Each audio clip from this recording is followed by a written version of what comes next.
Welcome to Two Doc Minds. I'm Dr. J. I'm Dr. C. And today we're going to talk about 5 critical mistakes people make on their job that leaves them abandoned at that desk or that cubicle or gets them fired. So the number one things that happens to people when they don't consider how detrimental it will be to their career if they don't take the proper steps to, secure their career is a lack of career planning. Come on now. Yep, When career you planning is start a job or you start a business, you have to have a plan. It's no difference whether you're in a business or you are working for somebody else's business, you need a plan. What does that mean simply, right? If I'm starting a new job as, accountant, so I'll start off as an accounting clerk. That's kind of, one of your entry-level positions, right? The first thing I'm going to figure out my first year, how to do my job. The second thing I'm going to figure out second year, how to make some improvements. The third year, I'm going to be figuring out how to get another job or promotion so I can make more money. But when you're looking at it, right, planning, what is the next step, right, after accounting clerk, right? I may now be an accountant, staff accountant, right? And I'm doing debits and credits. Well, from paying invoices or processing cash payments to doing journal vouchers or some accounting function or whatever it is that they do, right? What do I need to do to be prepped for that? And that's where the planning begins, right? You begin on, I know in 1 or 2 years, that's going to be my job. What requirements do I need? Education, experience, certification, whatever it is. What do I need to be successful? So planning for that success, I think, is very important. Yes, I think planning is essential. And I think that even though sometimes we do take the proper steps, the necessary steps to move forward in our careers, we still make the wrong steps. So you can still make everything, all your choices correctly. You can do everything right that everybody has told you to do. But if you don't think strategically about where you want to be in your career, 1 to 2 to 3 years down the line, those 2 to 3 years could be completely wasted because you didn't think about what is necessary to get you to the place where you want to be. And I think that is even a larger conversation, Jason. I don't know what you think about how you can find your why. So all of these things that we talk about are laced around other ideas around your career. But most importantly, this topic is addressing what can you do in your career planning to avoid just the simple mistakes that we all often see in our career. And it's simple, right? If you find yourself and you're sitting in this job for 4 years, you then have to, and you're frustrated that you haven't been promoted, or you're frustrated that you're making the same pay, or you're frustrated that your business hasn't grown, you need to do some serious self-reflection. That's on you, right? But it's not too late, right? You have to begin to say, what is my plan forward, right? What am I going to do today, tomorrow, next week, next month, next quarter, next year, so I can make the transition I want? And most of the time, that's happened because people just haven't been able to do any self-reflection, and they got comfortable, or they got, involved with doing other things in their life that they had to work through. And so really what you have to begin to do is say, I'm not where I'm at. That's cool. I need to pivot. I need to make some changes. Well, some of the red flags that I notice when you are considering why I'm not where I want to be after I've done all the things that I'm supposed to do, some of the red flags that should pop up to you is your colleagues and your peers. What are they doing? Have they transitioned 1 or 2 years after being in the same position as you? Or do you see your organization ignoring your request for, pay upgrade? They created a whole new wing and they're saying, we don't want you to experience this growth with us inside the organization. So paying attention to some of the red flags will give you an indication that maybe you should make some adjustments in your career plan, and maybe you should think about different ways to improve your trajectory in their organization. So, Sin, just to sum it up for everybody, maybe you like your job and you've been in there 30 years and it's just something you want to do all day. If that's you, you ignore this, right? But if it's you that wants to grow, if you've been sitting in a job 2 years, you need to come up with a plan. Yes. So that's the first strategy. What is the second strategy, Sam? Staying in a job you hate. That's a big one.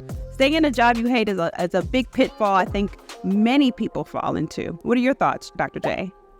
Well, I mean, it's simple. If you work at a place and you wake up every day saying, I hate my job, then you got to do something about it. I know I've been in jobs during my career path whereby, I woke up every single morning and I hate my job. I don't know why I'm going here. I don't know what's going on.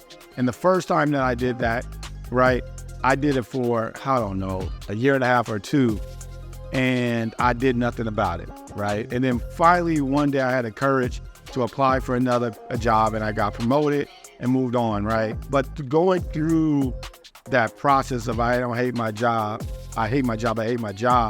what I found out is when you hate something so much and you don't want to do it and it's taking something out of you every day to show up, what you must do is, I think, first you go to the first suggestion, create a plan. But number two, you have to act, do something about it. There may be something that you can make the job palatable. It may be a boss. It may just be the task that you're doing. It may be your coworkers. It may just be the air condition is not coming on and you just hate being in a hot room. Whatever that is, you have to be able to say, I'm going to do something different and I'm going to do something about it immediately, because you can't perform if you're not at your best. I agree. I think a lot of times when we find that we hate something so much, it's not the job itself. Most often times it's an underlying issue. It's other issues that are happening. It's a lot of things around you that you may have left unattended, but you're not addressing the core reason why you are going to this position or this current job and saying, I hate this. But if you find ways to really look at the problem and address the real problems, maybe everything else around that situation would change. Yeah, if you got a problem with your boss, talk it out. Yeah. If that doesn't work, then you probably need to go somewhere else. If you got a problem with a coworker, work it out. If not, work is about, it's a place of business, not so much a place of fun. So handle yourself professionally and keep it pushing. Don't get caught up creating too many relationships at work. I think that's one of the major things people go to work, right? For me, when I went to work, and as I moved to an organization, I went to work for business. It was a business. Even though I was working for somebody else, I was my own business. I went to increase my salary. I went to increase my skill set. I went to increase my responsibility. And so I did that every day, all day. So if you are somewhere where you don't like the people, you got to ignore and move forward. But what I would tell you is you just need to do something. And so that's our second strategy. Yes. Sin, do we got any others? Absolutely. We have number 3, avoiding risk and challenges. Now, this means playing it safe and avoiding risk can lead to stagnation. So what does that mean to everybody else? So if we don't take challenges under our wing and we don't say, oh, this is going to push me to the next level, it could hurt us sometimes. And for me, that meant that I have to learn on the job. I'd have to learn how to maybe, build, different rapport with different types of people who have different skill sets. So learning different things on the job is very important. No, I think, Sin, you're right. You have to be comfortable with being uncomfortable. And that's just something in life. That's how you become unstuck. When I started, and Sam probably talked about her journey, but when I started, in my career, I was a finance person. And what does that mean? I did accounting, I did finance functions, I did forecasting, all those things you need for a finance division. And one day, I was like, I wanted to learn something different. So I got comfortable with being uncomfortable. So I ended up doing something totally different and going into operations and start really understanding operations. Understanding accounting, HR, and then operations led me to become, I would say, a more exposed executive, meaning I was able to do more than just administrative tasks. I was also able to do operational tasks, and I became a huge asset. But it was just because, right, I became comfortable with being uncomfortable, and that's it. I was okay with trying something new, and understand I was scared as all get out, right, to do something that I had no idea about. I knew nobody.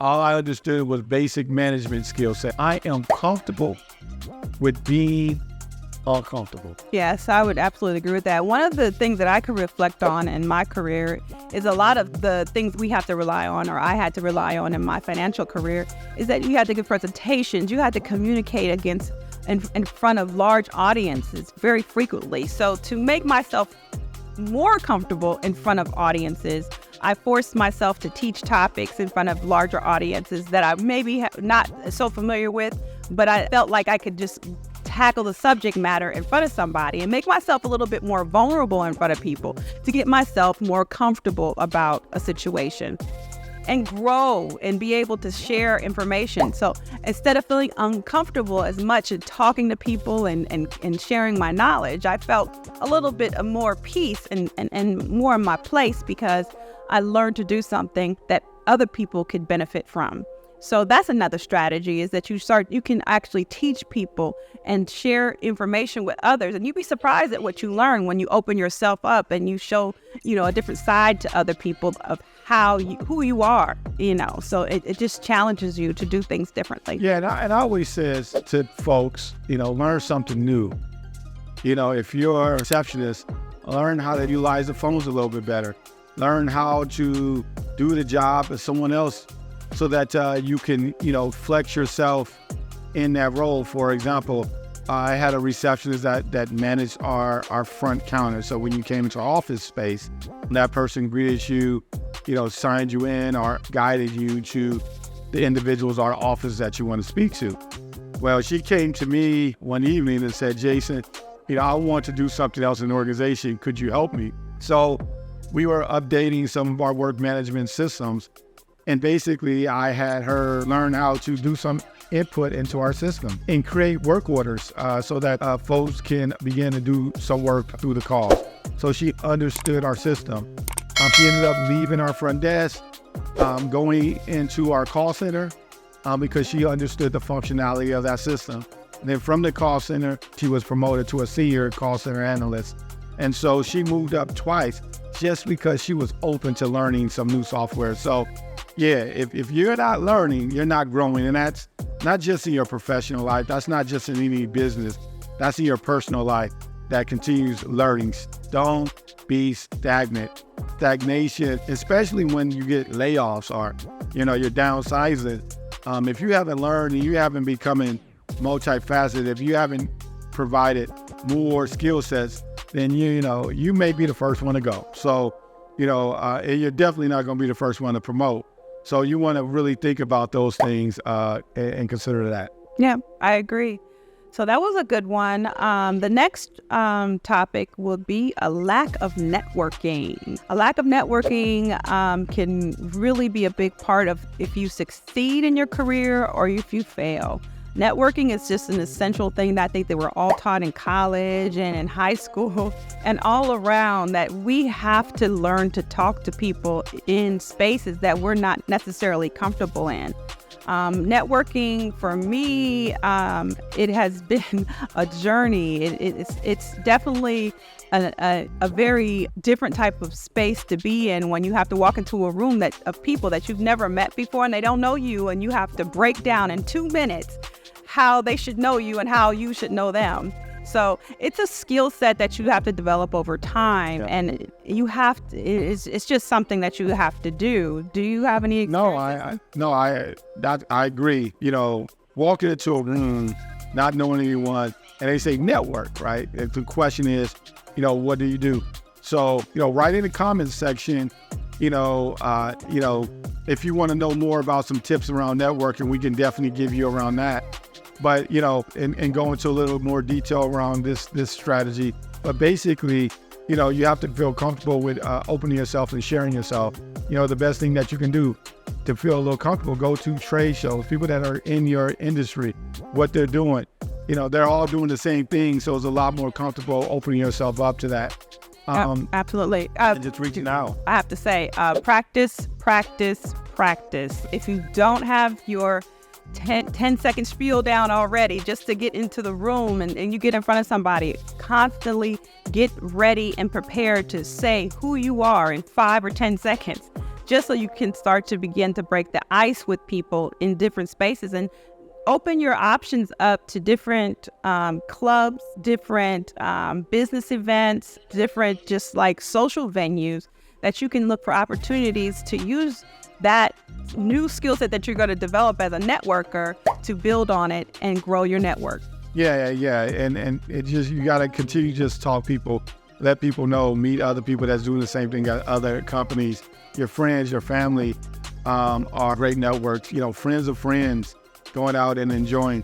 Everybody is a network. You just never know who can help you. And so, always keep your options open. And we'll talk a few strategies. Absolutely. And other videos around how to break that ice and all those things. So let us know in the comment section if those are some of the things that you would like to discuss.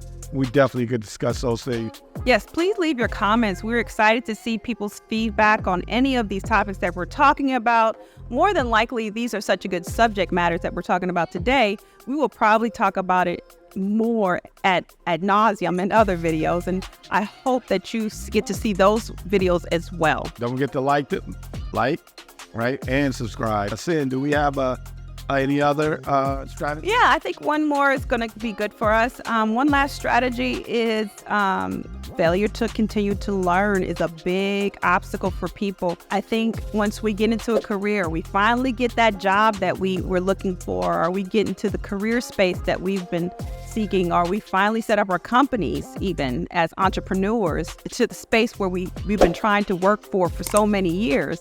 We forget and leave and don't tend to our learning process. Continuing to learn is critical because we got to stay on top of topics. We have to stay up top of our craft. We have to begin to build on the skill set that we already have. So continuing to learn is a big mistake that people can avoid if they want to have a better career trajectory. Absolutely. When you started out, when I was starting out before I got my undergrad degree, I was working as a clerk, processing payments. And I ended up getting my degree in finance. And then I ended up going into being a financial analyst and then kind of moving up.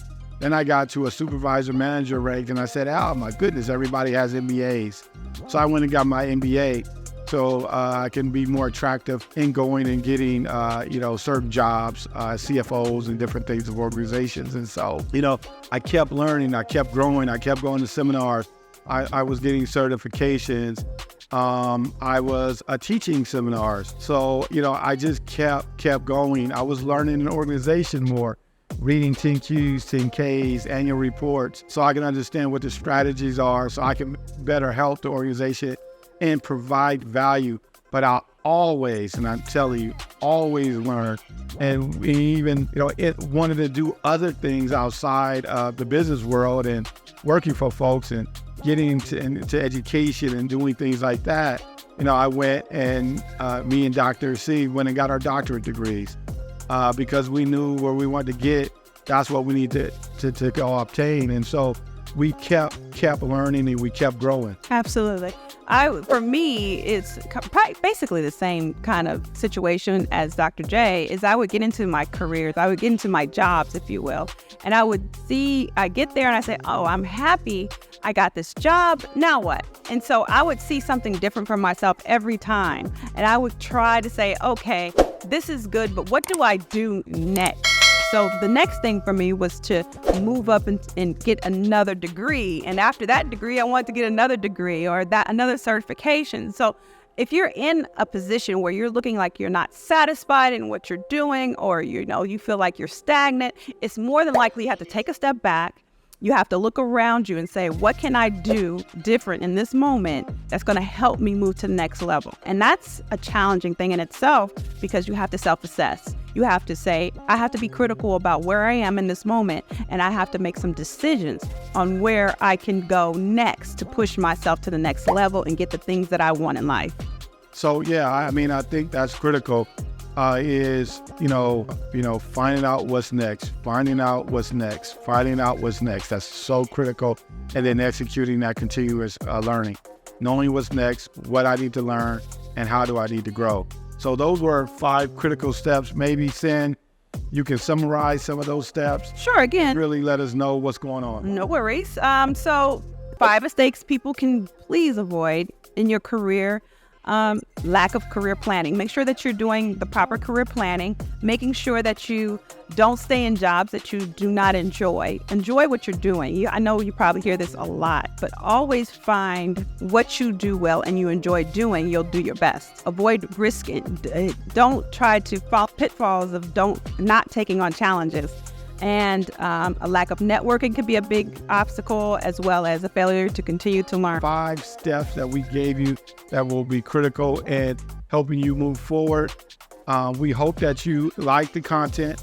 Make sure you like the video. Make sure you comment. Let us know what some topics that you want to discuss, and we'll have it. Make sure you subscribe. That's how we get this out to more people. And we want to thank you for tuning in to Two Doc Mind. Again, Dr. J. Dr. C. And we'll see you later. Thank you. Thank you.